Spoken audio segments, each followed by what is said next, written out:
Hey, I'm going to talk about a couple things I just watched recently. I apologize for looking all frazzled and sunburned. I'm recovering from really bad sunburn. The first one I watched was on Turner Classic Movies called The Fighting Sullivans, and it was about five brothers who survived the Iowa Depression together, and they ended up all going into the Navy together. And the interesting thing about this is it's not really strictly a war movie, it's more of a comedy drama almost. Um, you start with the kids as, little kids, and then as they get older and mature into teenagers, their romances and tiffs, and eventually, who they get married to or who they're dating. And you just really get a great portrait of who they are as people before they go into the Navy. And sadly, all five brothers end up dying. And this is based on a true story. And this perpetuated the myth that siblings couldn't serve together at the same time in the military. Um, their deaths didn't start it, but it started a lot of discussion about it. And the next thing I watched was another classic I watched was Alice Sweet Alice on Turning Classic Movies. And this is a well-known film because it has Brooke Shields in a very early role. She's only in the movie for about 15 minutes. So if you're a Brooke Shields fan, then you're not going to get a lot of her in the movie.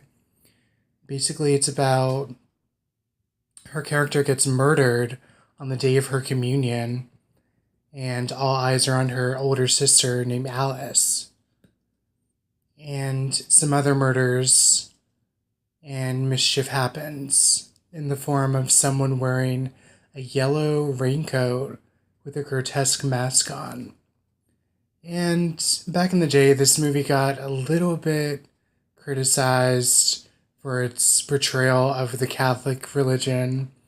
And you also have child abuse, animal abuse, slashing, stabbings, people going out the window, perceived pedophiles. So this movie had it all. And even now, I think the movie still holds up. There was supposed to be a remake made, but thankfully it never happened.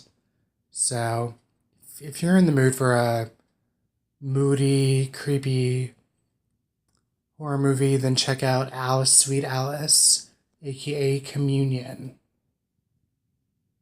Also, I've been watching a lot of war movies. I watched All the Young Men, starring Sidney Poitier, Alan Ladd, which is a Korean war film about the racial integration in the Marine Corps. And I thought it was a really decent movie. Some people complain that the older war movies are like TV movies, but you have to take into account movie budgets and just at the time the movie was released. It's not really fair to judge a movie through 2016 eyes from a movie back in the 1950s. I also watched Devil Dogs of the Air, which was more of a comedy romance movie. It was about these hotshot pilots, training and a slight love triangle. And of course, there was a lot of flying to pad out the runtime, but it was an okay movie. It was like 85 minutes long. And then I watched the movie King Rat, which was another prisoner of war drama. And it was pretty good. It was a lot like Stalag 17, The Great Escape, movies like that. And let's see, what else did I watch? I watched 8 Iron Men, which stars Lee Marvin. It's from 1952, and it's about um, soldiers trying to save their friend trapped in a hole back in World War II. It's about 80 minutes, so it's not super long. The Fighting Seabees stars John Wayne and Susan Hayward. I'm a huge fan of Susan Hayward. Susan Hayward. And basically, it takes place right after the Japanese attacked on Pearl Harbor.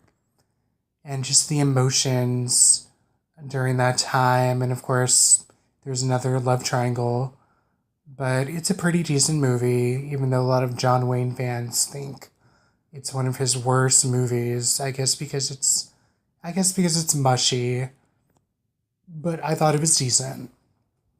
And speaking of that, I also got Bataan and Back to Bataan.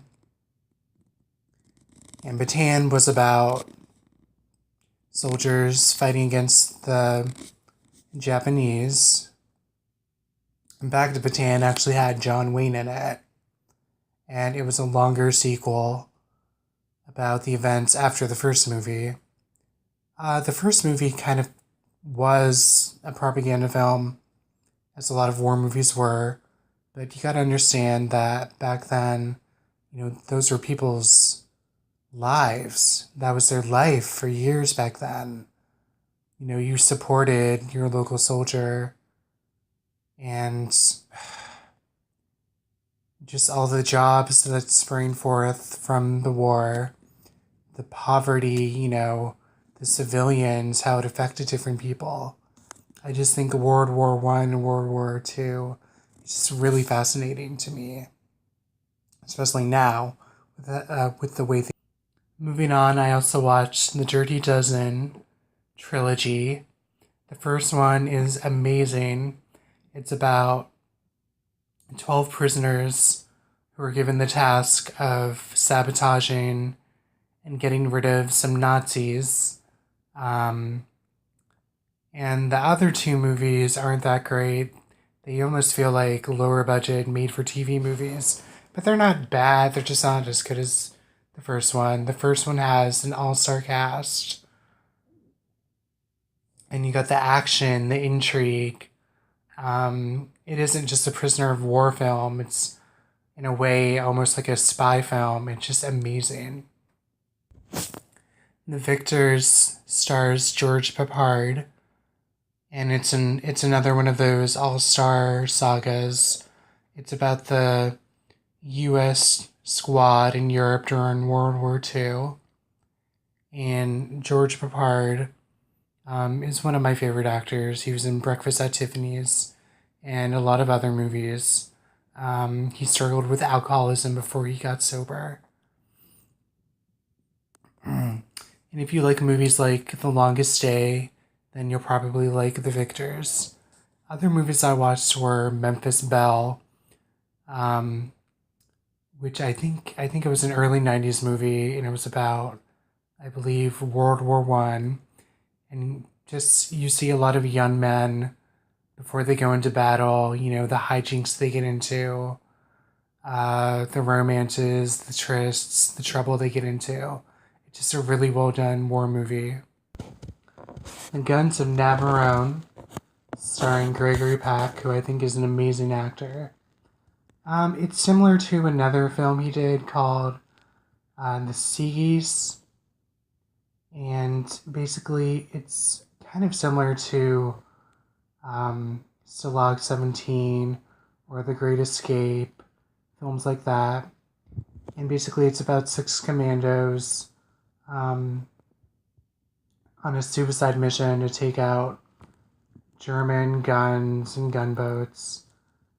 And I just think it was a really well done film. And I thought the Sea Geese were well done too.